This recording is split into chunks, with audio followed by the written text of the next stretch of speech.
Hello folks and welcome back to mighty Yugoslavia in Hearts of Iron 4. Of course we're communist, mighty Tito's Yugoslavia, and the year is 1942, and well, we still have not been liberated, but the Greeks have fought well, and they're still fighting very well, and we might be liberated, who knows. Now, we do own North Korea, and we also own Luxembourg, or at least, actually yes, we do own Moselland, not Luxembourg itself. Luxembourg is independent, but yes, we own a part of Germany here, and things are not really going our way, but who cares. Someone requested that I release North Korea. Unfortunately, that's not actually possible, because since I have not annexed this is only territory given to me for occupation. It's, well, it doesn't really give me much.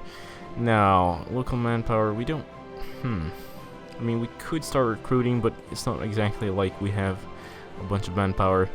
We will see.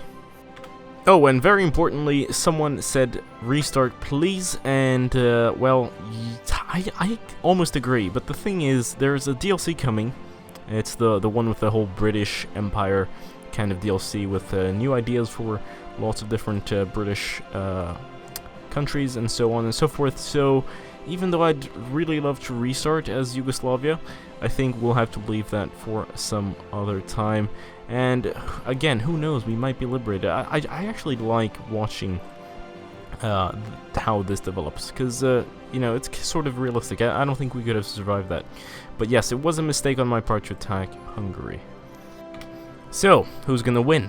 We're in the common turn, of course, and we've turned the United States to the Communist States of America, and I do think, I have a feeling that we might actually be turning towards a victory on our part. However, the Americans are going for War Plan Red, which is quite interesting. I'd rather see them go for War Plan Black, but we'll see.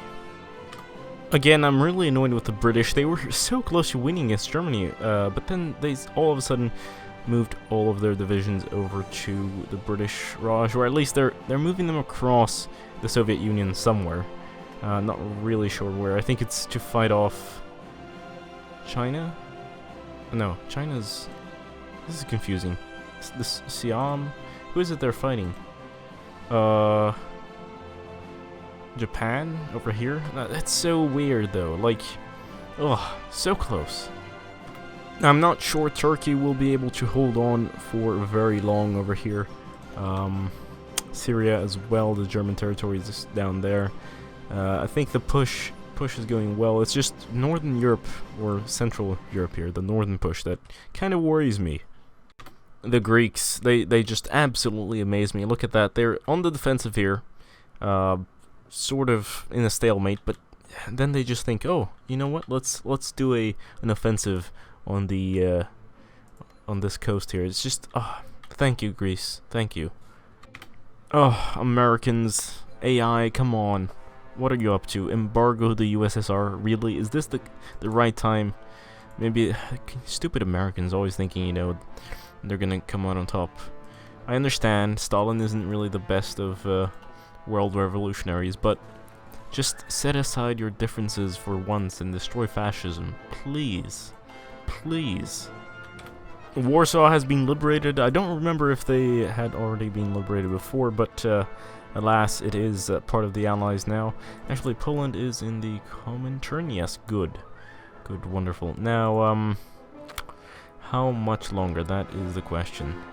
It's just a matter of time, I think, until the Axis surrenders, but it'd be nice if we were liberated first, and this held on for a while, so that we could recruit and then get some more war participation. This is kind of depressing, you know, being the one who started the war and still be considered unimportant. Yes, the United States is going crazy. They're also about to embargo the empire, that being the British. So, I wonder, have they done the German one? They might have. It's quite sad that you can't keep track of which ones they've done. Like, I feel like if the ones you see, like, because we can see that they're doing this one right now, I feel like there should be a way to see, like, if you've seen that they were doing that, you should there should be some sort of symbol showing that, oh yes, they were doing this at some point. If only they connected these two and just pushed. Oh, it'd be so good. So wonderful. Now, Finland is almost turning over. I don't know if when the coup will fire. Sweden as well. And what else? All of South America is now also under the American influence, so this is growing by 0.5, I believe. Yes, 0.05. The fall of Singapore. Singapore, the Gibraltar of the East, has been seized by Imperial Japanese forces, despite having been considered an impregnable fortress by its former British owners. Uh-oh. I don't think they were planning for that, were they? My worry is just that with these invasions, the British just shuffle a bunch of troops from Europe over here for no particular reason. And it's just so annoying. That's why you shouldn't have world-spanning empires, right? Because it's just, you have to move stuff around. Oh, my previous statement and question has been answered here. Apparently, our decryption is too low to get information about what they have already achieved in their national focus tree. So yeah, we need better decryption apparently, which is kind of weird, you know. If you, I don't feel like if you know what's happening, you should at least know that they've been there, like they've kind of done that. So that should show up at least. I really don't know what the Soviets are waiting for. Look at the organization and morale of these panzer divisions here. Just move, attack, please. Take Leningrad. Get those 42 divisions over here and win this war, please. Liberia joined the Allies. Not sure why. Were they attacked? Did they just think, oh, let's join? Improving relations with Switzerland. Okay, that's quite interesting. Not that I think that Liberia will have any sort of major impact in the war, but who knows, I might be mistaken. They might save the world. They're about to do it. They're about to encircle, not hundreds, but a lot of German divisions, or Axis divisions here. This is quite a nice pocket. They just need to take that port, and then this will all be over. American anti-imperialism. Following the spread of the workers' revolution to the United States, their rhetoric against the old order has turned far more aggressive.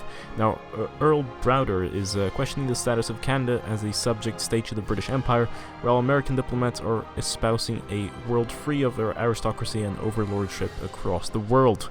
Despite the bonds tying them together, tensions between the communist states of America and the colonial empire of the United Kingdom are rising. It is simply a matter of time before this diplomatic conflict escalates and revolution is brought to the United Kingdom by force. Oh my god, they're doing it. Look at that. Strike at the empire. They'll gain a conquer focus on Canada and the United Kingdom. This is going to be interesting. I wonder... actually, this is terrible. It's good in the long term, but bad at the same time. Because what if by striking they then join the Axis? That'd be strange. Can I... So say if they fascist menace, can they... They've done embargo Germany, but this requires democratic ruling. Aye, this is not very good at all. If only the Japanese could click this whole strike at the USA thing, everything would be so much easier. Oh, damn. Well, maybe it'll be quite interesting. Who knows? If the US declares war on the British whilst this is going on, this is just gonna be crazy. Maybe I was too early in congratulating the Allies here, because look at that, they just left this pocket open to advance by the Germans, and Warsaw is almost German again. Really annoying. Liberia, I don't really care about you. Does anyone else in our group have a non-aggression pact? Okay, sure. I'm not sure this event is actually supposed to fire. It's happened before, I think, in several of our campaigns, even when the United States turns communist. Apparently they denounced the Comintern. I understand that, you know, they could denounce Stalin and false socialism, but they denounce socialism apparently and want to stop communism itself, which is kind of odd, especially considering they just finished their idea to strike at the Empire. So yeah, that's really odd. Whichever way this conflict goes, destruction will be total. Wait, I'm very confused. This took way too long to fire, but yes, the fall of Berlin happened like last episode, maybe 2 years ago, occupied by British forces, of course. How close are the Germans to surrendering? Not very close, and Turkey, however, is on its way. So I think if Istanbul falls, that will be the end of Turkey, and then these troops might finally come to our aid. Romania won't turn communist yet, maybe, really depends, but at least it will not be fascist, unless the Germans have some tricks up their sleeve with the national foci. Hungary, I don't care. Finland, still not communist. Sweden, also not communist yet. Oh no, poor Greeks, look at that pocket that's just formed. That's very unfortunate. I don't think Greece can really hold out after that, unless they really hold on to Thessaly here somehow by magic with this strait or corridor, whatever you call it. Yes, you know where the epic battle took place. If they hold on to that, maybe, but I'm just really hoping that Istanbul falls quickly. Oh look, it's reverse pocket time. Apparently they turned that around, and now they might be screwing over some Italians. I see a lot of green. This is good. This is wonderful. And the United States still hasn't gone to war. They do have the conquer focus, but they're doing the Central America stuff here. So now we can see what they've done. All right, so Caribbean sphere, neighbor South America, and then Central America, which means they will probably go for Pax Americana and maybe one of these, or what else can they do? Yeah, I have no idea actually. We'll see. Oh, I forgot to mention, Paris seems to have been liberated. Of course, they will join the Comintern eventually once the war is over. And yeah, that's good. Italy is on the retreat along with Germany. And I think it's just a matter of months now. At least, I think the next year, this theater will be done for. And then maybe it might take another 2 years to take out Japan, as it always does. I think this is it. Look at that. Frankfurt has fallen. Nuremberg and Stuttgart have just been occupied. Strasbourg, Mulhouse will fall soon. The British are on the Swiss border. That's amazing. I never thought I'd see this day. I wish it had come from the south, though. That's, you know, just so we could be part of it. But alas, it seems like the war in Europe is coming to an end. And Leningrad will soon be retaken, or at least it's not. They've confronted a pushback, or at least retreated some troops. It seems. Finland, come on, join us. Join the right side of history for once. No offense to Finland. You did win very well against the Soviets, and oh yeah, it seems like you haven't experienced the Finnish Winter War in this particular campaign.